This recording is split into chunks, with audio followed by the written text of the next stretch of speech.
우리 지금부터 한 20년 전 얘기입니다. 1999년에 프랑스 투어 사이클 대회에서 금메달을 딴 암스트롱이라고 하는 한 청년이 있었습니다. 모든 경기에서는 언제나 그렇듯 누군가 한 사람은 금메달을 따게 되겠지만 이 청년의 경우는 그런 이야기로 그치지 않습니다. 이 청년은 3기 암 환자로 숱한 고생을 하면서 이 엄청난 일을 치룬 장한 아들입니다. 25살 때 고환암이라고 하는 사형선고 같은 진단을 받습니다. 참 어려웠습니다.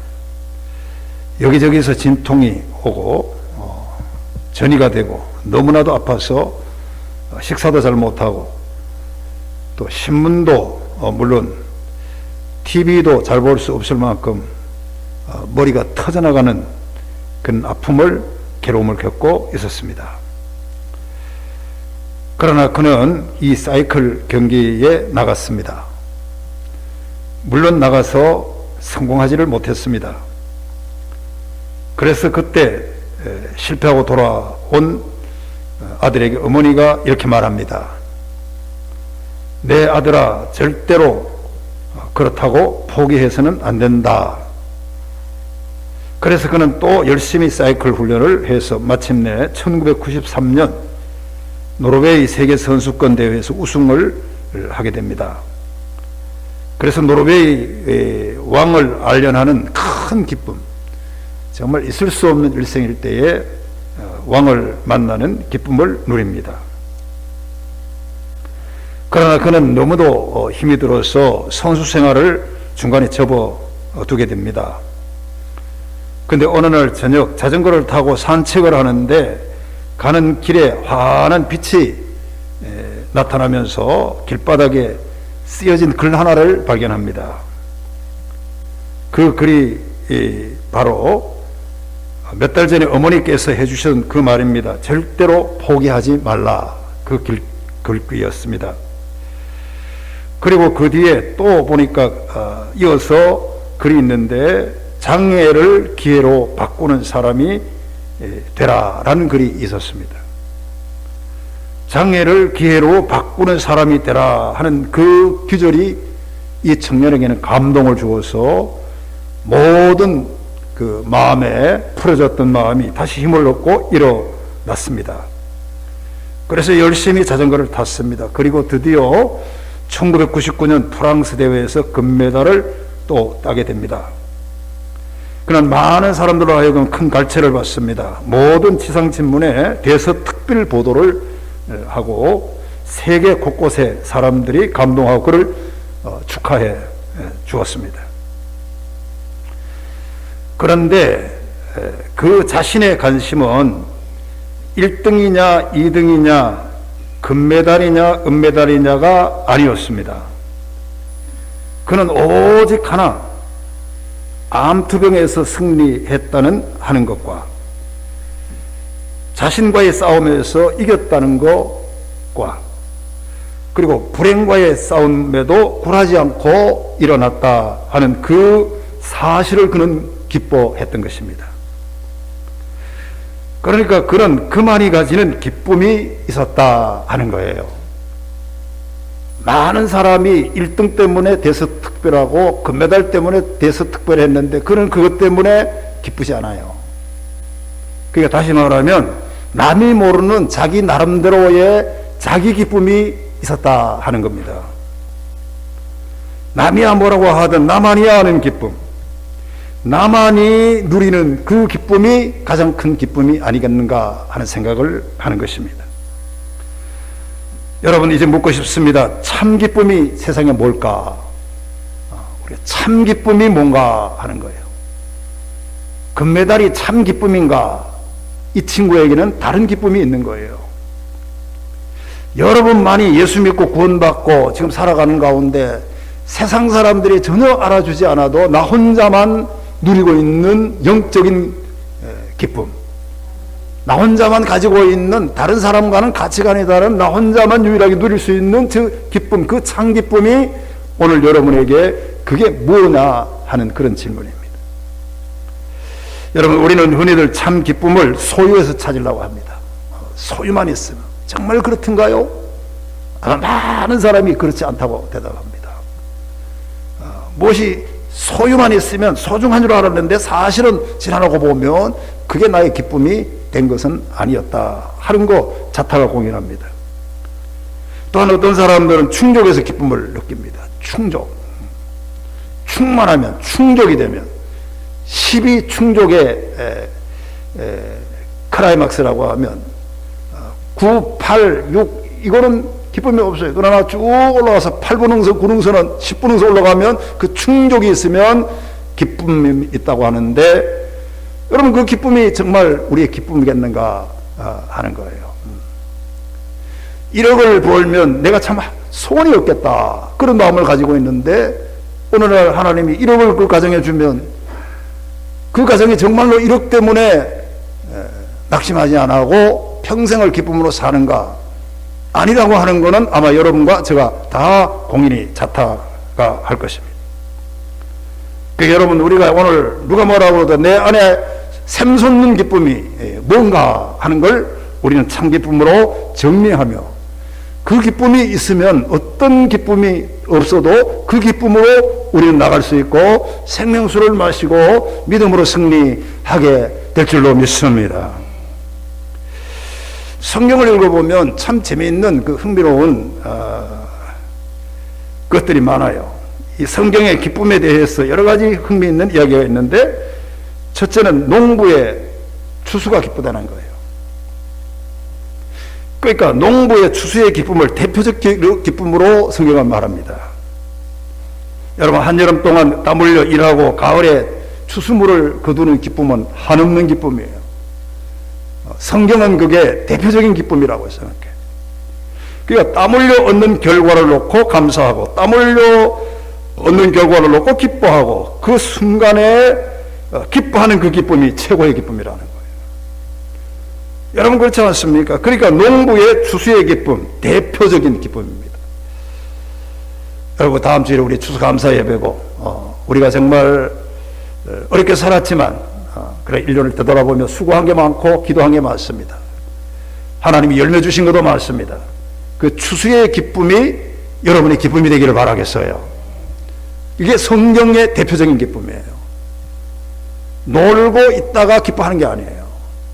쉬고 있다가 기뻐하는 게 아니라 추수의 기쁨이 있다는 거예요. 이 농부의 기쁨이 성경이 말하는 그런 기쁨이다 하는 걸 우리가 잊지 마시고, 또 우리 성경을 보면 어리석은 부자의 기쁨이 있어요. 어리석습니다. 여러분, 어리석은 부자가 소출이 풍성하다는 걸 배를 두드립니다. 배부르다, 잘 먹었다, 고기가 좋다, 이건 영양가가 있다, 정말로 가득하다, 창고가 찼다, 오래도록 먹고 마신다, 즐거워하고 기뻐하고 우리가 즐겁게 하자 하면서 기뻐하는 그 부자의 기쁨을 하나님은 어리석은 부자라 그렇게 말합니다. 여러분, 사랑하는 성도 여러분, 그러니까 여러분, 그런 수준 이하의 동물적 즐거움을 찾고 배만 부르면 기쁘다, 그런 어리석은 부자의 기쁨이 이 세상에 찾아보면 많이 있다 하는 것을 잊지 말아야 합니다. 또 하나, 성경에는 탈취물을 나누는 기쁨이 있습니다. 전쟁에서 이기는 기쁨이에요. 여러분, 우리가 인생은 전쟁이잖아요. 전쟁에서 이기고 적군을 물리치고 사탄을 물리치고, 아까 장로님이 기도 가운데도 말했습니다만 원수마귀 적군을 딱 물리치고 이기고 돌아와서 전리품을 가지고 와서 그 전리품을 우리 성도들과 함께 나누는 기쁨은 한량없는 기쁨인 줄로 믿습니다. 여러분도 항상 사탄과의 싸움에서 이겨서 전리품을 얻어서 거기서 그 전리품의 승리의 기쁨을 서로 나누는 기쁨이 오늘 저와 여러분들에게 있기를 주의 이름으로 축원합니다. 교회 나와서 아우 목사님 지난 주간에 이겼어요. 기쁨을 나누고 전리품이 기쁨이에요. 지난 한 주간 전쟁을 했어요. 지지 않았어요. 어려웠어요. 어려운 대로 이기고 왔어요. 낙심하지 않았어요. 낙심할 만한 광야 같은 세상이지만 거기서도 나는 영생수를 바라보고 이기고 오늘 교회 나왔어요. 이 전리품을 가지고 나와서 서로 전리품을 나누는 기쁨이 성경에서 세 번째 말하는 기쁨이라는 거예요. 여러분 언제나 하나님 앞에 나는 이겼네 라고 말할 수 있는 저와 여러분들이 되기를 바라겠어요. 낙심하지 말아요. 하나님이 이기게 해주시고, 그리고 오늘 제가 말씀드리고 싶은 이 신학적인 배경에서는 성경에서 말하는 가장 큰 기쁨 중에 하나가 의를 위하여 핍박받는 기쁨입니다. 이게 예수쟁이의 기쁨이에요. 배부르다고 기쁨이 아니에요. 물론 추수물을 많이 했다고 기뻐하는 것도 기쁨이에요. 전리품의 기쁨도 있습니다. 그러나 예수님이 오늘 우리에게 가장 소중하게 공간복음에서 마태복음, 마가복음, 누가복음 5장, 6장, 7장에서 가장 공간복음이 가장 산상수훈이 가장 클라이막스의 복음인데 그 안에서 의를 위하여 핍박받는 자는 복이 있다 그렇게 말했어요. 마태복음 5장 12절에 보면 의를 위하여 박해를 받는 자는 복이 있나니 기뻐하고 즐거워하라. 하늘에서 너희 상이 크면이라. 최고의 기쁨이 이 기쁨이에요. 의를 위하여 핍박을 받으면, 의를 위하여 내가 좀 손해를 보면, 의를 위하여 오해도 받고 여러 가지 하지만 그것이 하나님 보시기에는 가장 큰 그게 기쁨 요소가 되고 하늘의 상이 그걸로 온다는 걸 믿어주시기를 바라겠어요. 이 기쁨이 가장 큰 기쁨이라는 걸 우리가 알아야 됩니다. 여러분 우리가 오늘 또 예수 믿으면서 코로나로 어려운 가운데도 왜 인내를 하는 것입니까? 다른 사람은 교회를 못 나가고 해도 나는 왜 교회를 나와야 되는 것입니까? 다른 사람은 교회 나가는 거 미쳤네, 왜 나가냐, 헌금은 왜 하냐, 뭐 없는 시간 아이들을 왜 공부 안 시켜 거기에 나가느냐 하는데도 우리는 왜 고집을 피우고 여기에 나와야 하는 이유가 무엇입니까? 그건 하나예요. 뭐냐 하면 다른 사람이 알지 못하는 내 안에 하나님으로부터 내려오는 나에게 산 기쁨이 있기 때문이에요. 여러분 의를 위하여 핍박을 받았는 그 기쁨이 나에게 있는 거예요. 그게 신령한 기쁨이 있는 거예요.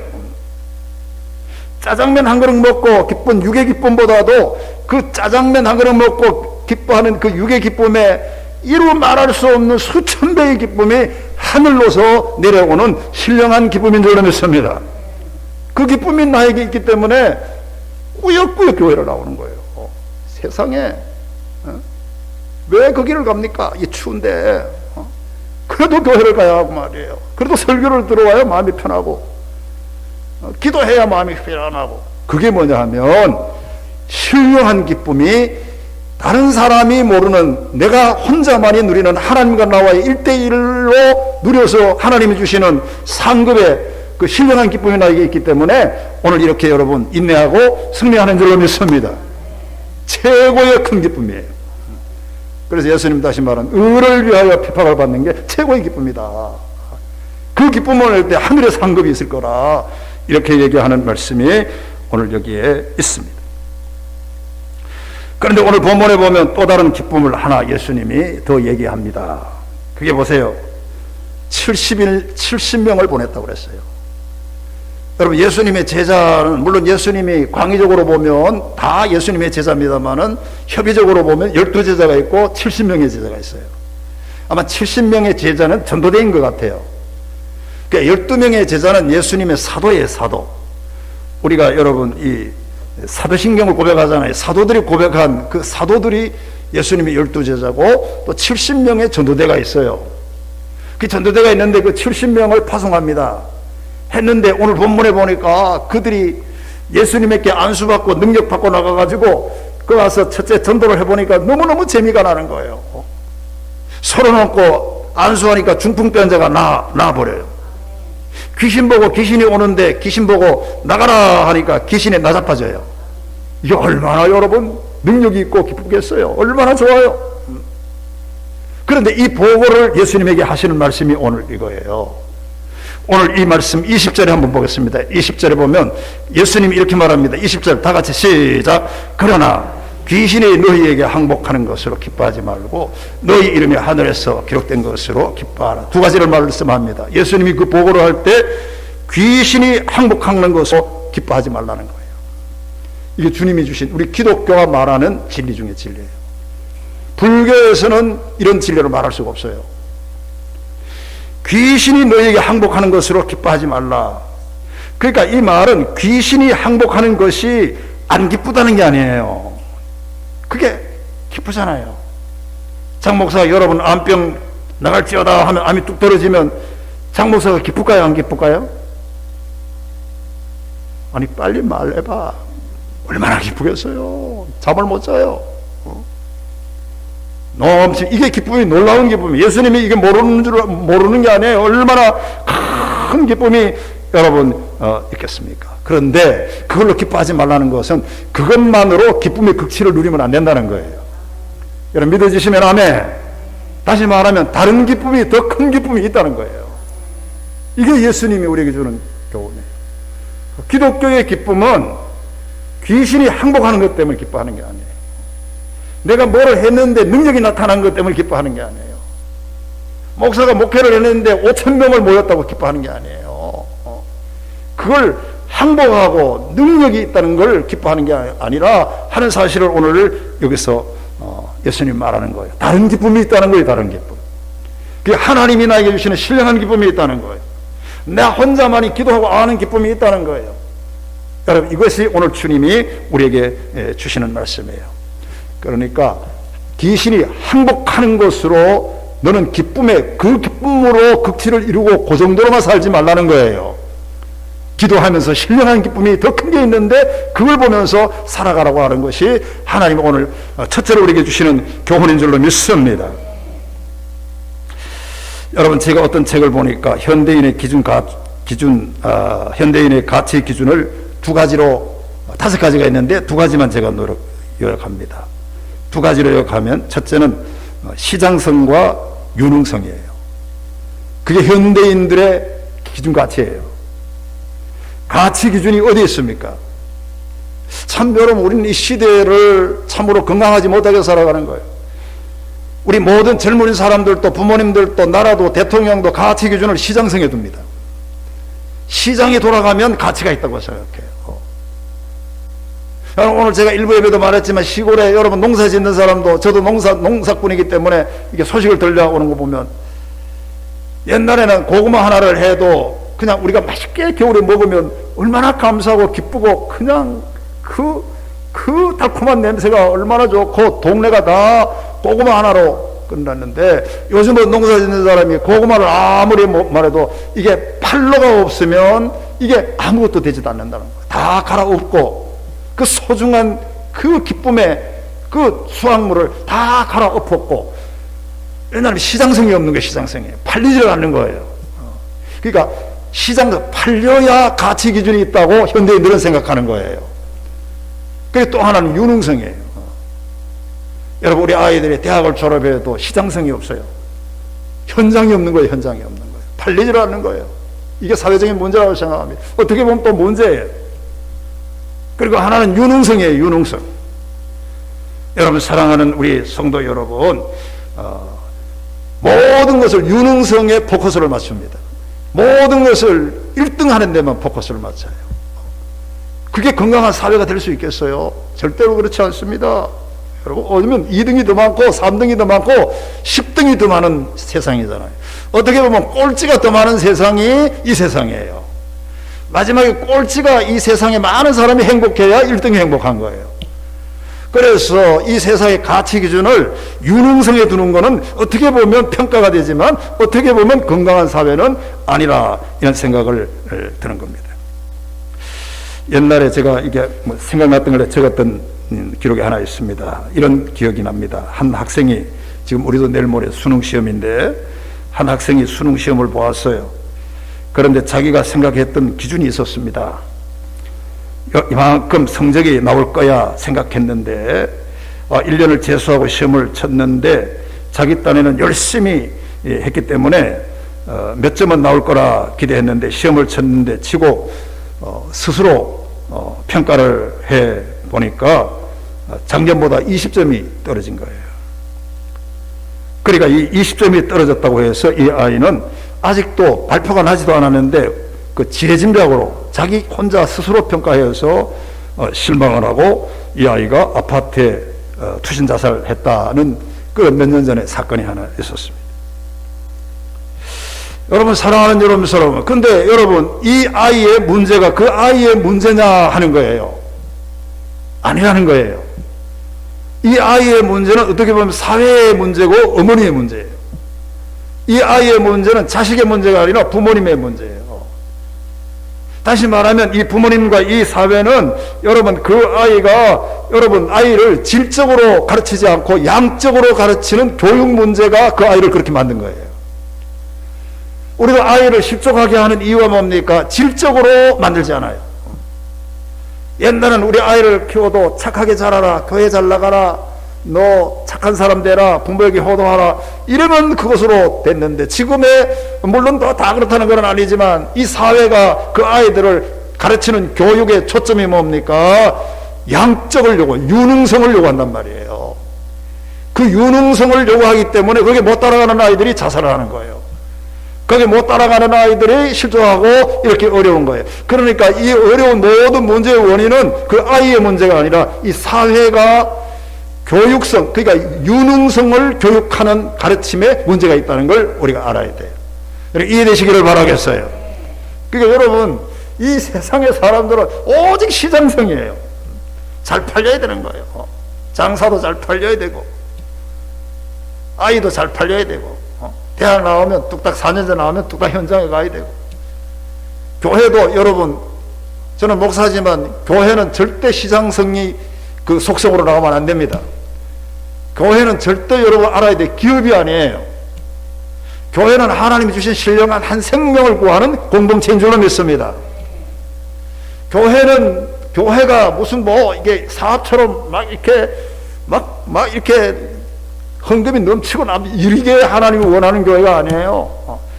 교회는 헌금이 모자라야 돼요, 항상. 하나님이 원하는 것은 항상 교회는 헌금이 지출하고 모자라는 게 하나님이 원하는 교회예요. 그러니까 이 교회는 기업적으로 유용성을 말하는 게 아니라 여기에 질적으로 하나님이 원하는 참 한 생명을 천하보다 귀하게 10명이면 어떻고 2명이면 어때요?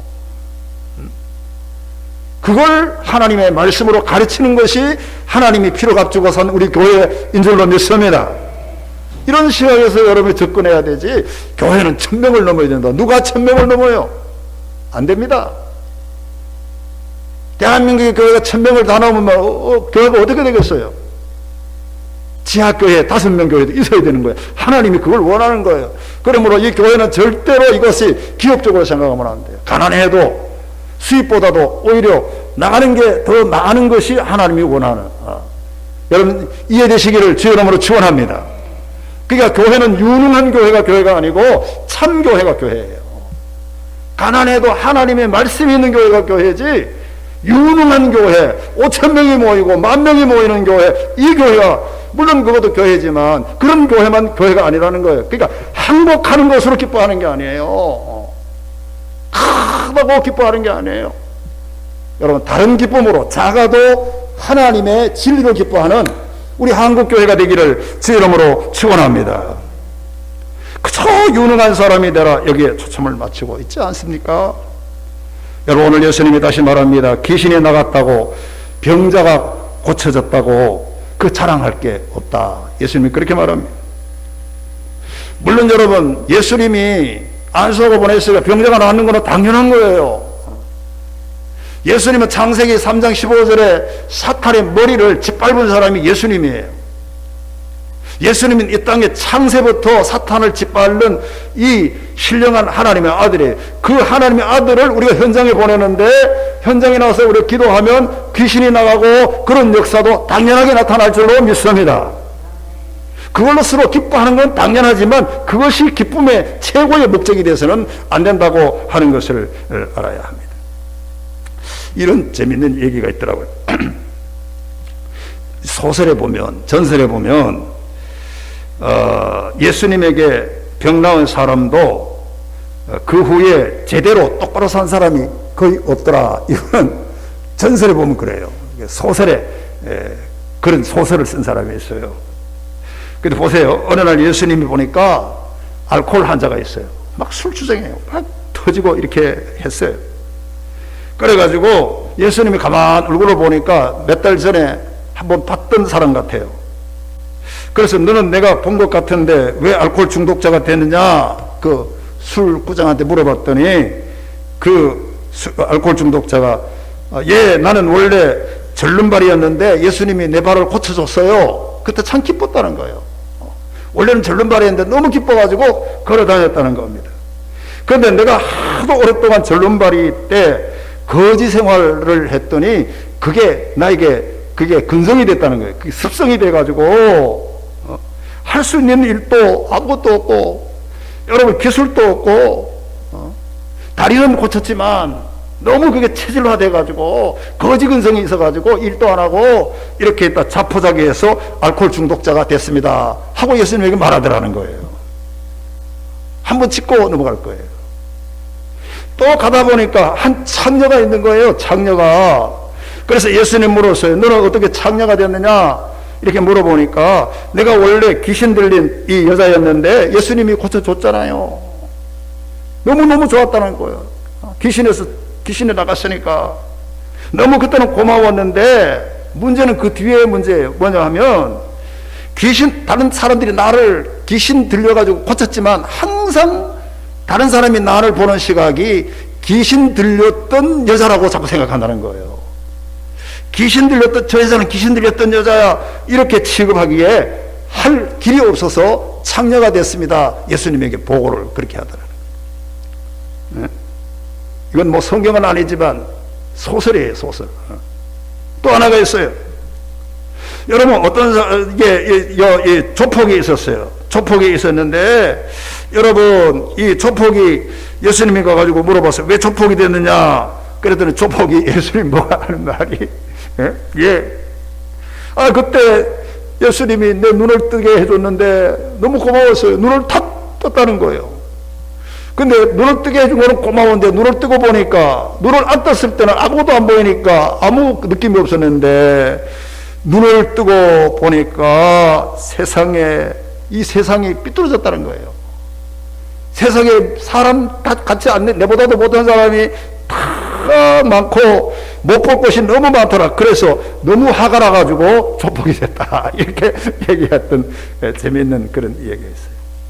그러니까 내가 말하고 싶은 것은 눈을 뜨게 해줬다고 그게 다가 아니라는 거예요. 오늘 우리 속담에 보면 물에 빠진 사람 건져주었더니 보따리 내라 하는 말이 있어요. 그러니까 사실은 보따리가 중요하다는 거예요. 우리는 여러분 내 능력으로 건지기만 해가지고는 안 된다는 거예요.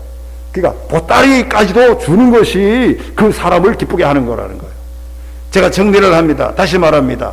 여러분 우리는 세상에 살면서 능력 있다고 그래가지고 여러분 건져주기만 했다고 그걸로 기뻐하는 게 아니라는 거예요. 다른 기쁨이 있어야 되는 거예요. 보따리까지 주는 기쁨이 있어야 된다는 거예요. 여러분 믿어주시면 아멘.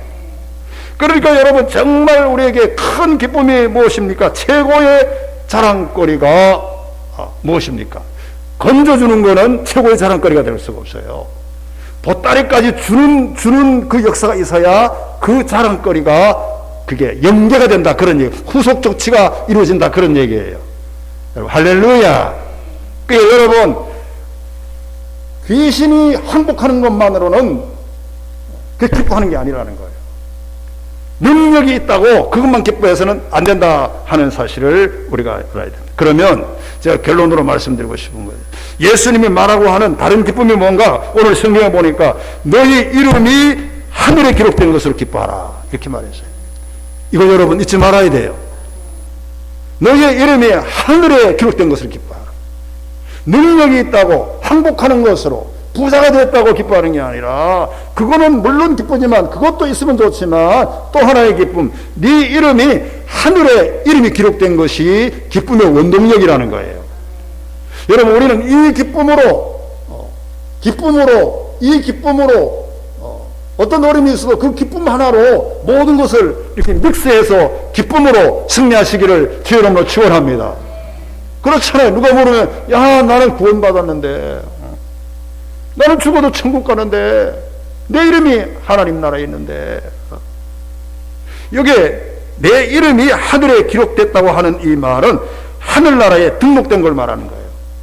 그 다른 말로 말하면 하늘나라에 여러분 이 구원의 보증이 되어 있는 걸 말하는 거예요. 구원의 보증이 되어 있는 거. 여러분의 이름이 하늘에 기록되어 있다는 것은 그게 구원의 보증인 거예요. 구원의 보증. 여러분 믿어지시면 아멘. 우리는 오늘 왜 여러분 기뻐해야 됩니까? 돈이 없어도 기뻐하고 병들어도 기뻐하고 암 들어도 기뻐하고 내일 모레 죽어도 기뻐합니다. 그게 뭐냐 하면 나에게는 구원의 보증이 있기 때문에, 구원받았다고 하는 증표가 있기 때문에 그래요. 구원받았다고 하는 하늘에 내 이름이 그 구원의 보증이 있기 때문에 그런 거예요. 이게 예수님이 우리에게 주신 귀한 생명의 기쁨의 원천인 줄로 믿습니다. 그것으로 기뻐하는 게 진짜 기뻐하는 거라는 거예요. 그리고 한 가지만 더 얘기하면 여기에 여러분 이 하늘에 이름이 기록된 것으로 기뻐하라고 하는 이 말은 하늘나라에 내가 협력한 것을 말하는 거예요. 어떤 목사님이 주석을 그렇게 해놨더라고요. 꼭 그래야 되는가? 나는 앞에 것만 구원에 이 보증만 있으면 된다 이랬는데 어떤 목사님이 그 협력 문제도 있다 이렇게 주석을 해놨더라고요. 나는 맞다고 생각합니다. 여러분 우리의 기쁨의 원천이 뭡니까? 내 이름이 하늘나라에 등록되어 있는 거, 구원의 보증이 있는 것도 기뻐하지만 내가 이 세상에 살면서 얼마나 하나님의 나라에 협력했는가, 그게 기쁨의 두 번째 원동력이라는 거예요. 여러분 가만히 생각해보면 사실 그래요. 세상에는 우리 구제한다, 세상에는 장학금 낸다, 세상에는 뭐 도와줬다, 세상에는 뭘 했다 다 하는데 예수님이 그 행복하는 것을 기뻐하는 게 아니라 네가 세상에 살면서 하나님의 나라에 얼마나 협력하고 했던 기쁨이 있는가, 그걸 오늘 질문하시는 거예요. 여러분 사랑하는 성도 여러분, 우리가 어떤 경우에도 하나님의 나라 사업에 협력하는 기쁨이 있기를 주의 이름으로 축원합니다.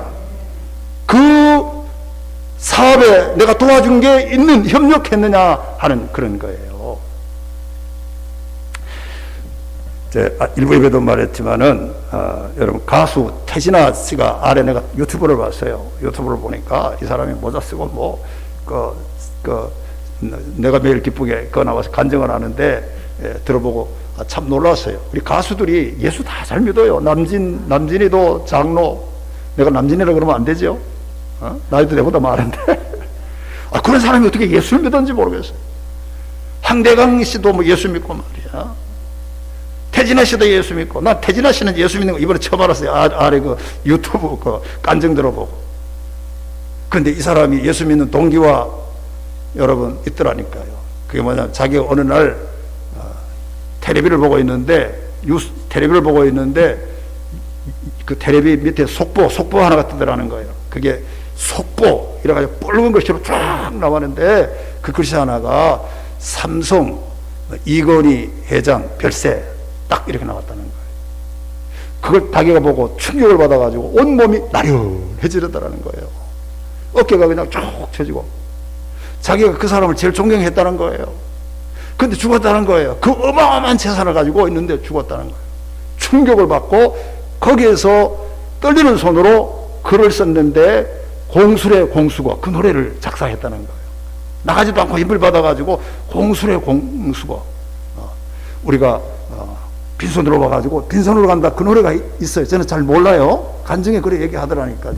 50주년 기념 특별로 냈는데 히트를 쳤다는 거예요. 공술에 빈손으로 왔다가 빈손으로 간다 그 노래를 그 속보 보고 순간에 딱 작성하고 예수 잘 믿기로 작정하고 교회 집사가 자기 말로는 나이롱 집사래요. 나이롱 집사인데 예수 믿기로 작정하고 하나님의 자녀가 됐다 신앙 고백하더라니까요. 할렐루야. 태진아 씨도 최고의 부자예요. 나는 모르지만 뭐 식당도 있고 뭐도 있고 다 있다는 거예요. 공수래서 공수거라. 그래서 자기가 결단했다. 하나님의 자녀 되는 길로 가겠다. 아래 유튜브에 보니까 그런 간증을 여러분 하는 걸 우리가 알지 않을 수가 없습니다. 여러분 사랑하는 성도 여러분, 우리는 모든 기쁨의 원천이 있습니다. 그러나 우리의 기쁨이 딱 한 가지는 정해져요. 누구나 마지막에 가면 그럽니다. 어느 집사가 나이가 90이 돼가지고 이제 내일 모레 뭐 이렇게 이제 죽을지 안 잡은 모르는데 그랬다고 그러잖아요. 전화가 와가지고 목사님 불러가지고 갔더니 목사님 내가 목사님한테 할 말이 있습니다. 이제 내일 모레 죽으니까요. 나이도 90이고 하니까 그래서 뭔데요? 이렇게 말했더니 목사님 제가 교회 봉사한다고 하기는 했지만 하나도 되돌아보니까 제대로 한 게 없습니다. 너무 마음이 괴로워서 제가 꼭 귀하게 쓰려고 1,000만 원을 만들어 놨던 게 있는데 목사님 이거 가져가서 교회에 보태 쓰십시오. 그랬다는 거예요. 그러면서 여러분 내가 아무리 생각해도 이래저래 뭐도 하고 뭐 좋은 일 하고 뭐 착한 일 하고 장학금 되고 뭐 남 모르게 도와주고 다 했는데 하나가 딱 걸리는데 돌아보니까 그런 거는 사람 보는 데는 많이 했는데 사람 안 보는데 오른손이 하는 걸 왼손이 모르게 하나님의 나라에 협력한 게 없더라는 거예요. 그게 딱 걸려서 못 죽겠다는 거예요. 내가 죽으면 이제 그만인데 다른 건 다 했는데 교회를 향해서 해놓은 게 하나도 없다는 거예요. 그래서 1,000만 원을 드린다 그런 얘기를 했던 목사님의 간증이 여러분 있습니다. 여러분 사실 그렇습니다. 우리도 여러분 병들고 나중에 어려우면 딱 걸리는 게 누구나 다 있을 거예요. 부모에게 효도 못한 거. 그리고 우리는 예수 믿고 집사가 되고 장로가 되고 하나님 자녀가 됐는데 교회 사업에 협력하지 못했던 거. 다 걸리는 거예요. 왜냐하면 그게 본질이니까요. 본질이니까. 자, 오늘 이런 목사님의 간증이었습니다. 이제 이 얘기를 마치겠습니다. 사랑하는 성도 여러분, 이제 우리는 알아야 됩니다. 정말 하나님 나라의 이름이 기록된 것으로 세상의 능력과 세상의 시장성과 세상의 여러분 1등 금메달, 은메달 이런 것으로 기뻐하는 사람이 우리는 아니라는 걸 알아야 되는 거예요.